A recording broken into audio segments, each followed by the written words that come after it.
For almost a year in AEW, there was a noticeable man in the crowd. No, not you, green shirt guy.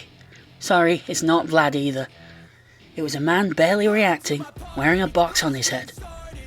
It didn't take the internet's version of Poirot to figure out that the man wearing the box was Kip Sabian, the man who won AEW's first ever singles match back on the Double or Nothing 2019 pre-show. From around September 2021 to the following August, Kip developed this not quite an angle from arranging his own meet and greets, to hanging around outside the arena, to eventually being on the front row. By the end, he would try to get himself on camera as much as possible. Sometimes he would even be visible during major moments on AEW television. The one that sticks in my head is the first match between MJF and CM Punk. Kip would return on the other side of the guardrail on the August 22nd, 22 episode of Dynamite, when Pac would lock eyes with the man in the box. Taz would even note that it was Sabian, and that he'd been doing this for months, so apparently we were supposed to know it was him all along, or were we? It had become a weekly occurrence of sorts to spot him in the crowd, but never once had the commentators mentioned him. Kip Sabian has finally explained his inspiration on the AEW Unrestricted podcast, and he did note in that podcast that it wasn't exactly an angle or a storyline, so it would have been hard for them to mention him, given that it wasn't really leading to anything until Kip had healed enough from the injury that kept him out of the ring for a full year. Weirdly though, Pac would remove the box to find a different man with tape over his mouth, who apparently had been sitting there throughout the show, only for Kip to attack Pac from behind. This would eventually lead to a match on the All Out pre-show, where Kip would talk to the box as though he was the new Al Snow. Kip referred to the gimmick as resembling a campy DC villain, which immediately brought me back to a sequence in Lego Batman, showing off variously bafflingly awful villains, such as Calendar Man, Kite Man, and Polka Dot Man, only for the joke to really be that they were all real and existed in DC Comics.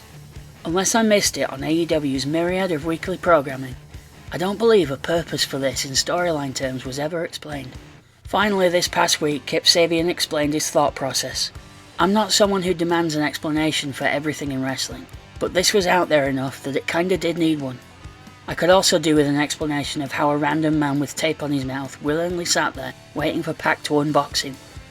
Granted, Kip mentioned the serial killer vibe he was going for, but that part just came across as confusing. Maybe there was a Jigsaw-style trap in store if he didn't play along.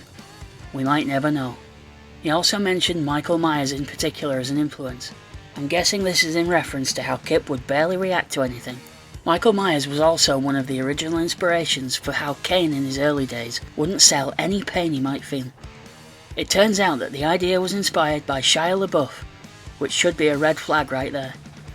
In February 2014, Shia turned up on the red carpet at the Berlin Film Festival wearing a paper bag on his head with the message written on it, "I'm not famous anymore."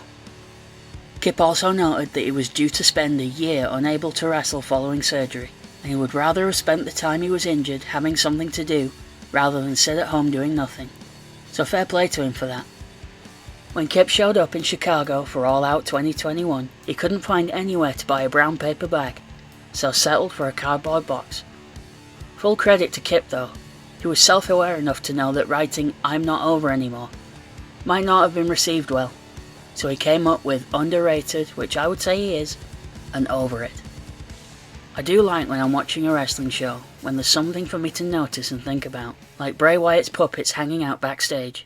I quite like looking for the man in the box each week. Kip even refers to it as an Easter egg of sorts, which I suppose is what I'm referring to. I loved that one episode of Raw last year, the debut of Dexter Lumis, the Kevin Owens interview where the camera happened to end on a car accident in the background, the massive security running past the camera later on, leading to him making it to ringside and getting arrested off camera, but nothing's off camera in the age of social media.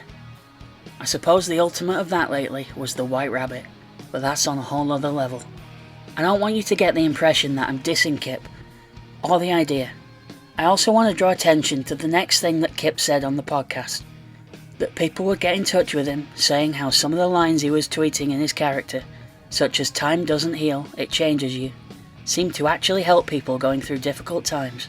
Respect, Kip, but I still kinda want to know who this guy is. Thank you for watching yet another wrestling channel. If you enjoyed this, please comment, like or subscribe.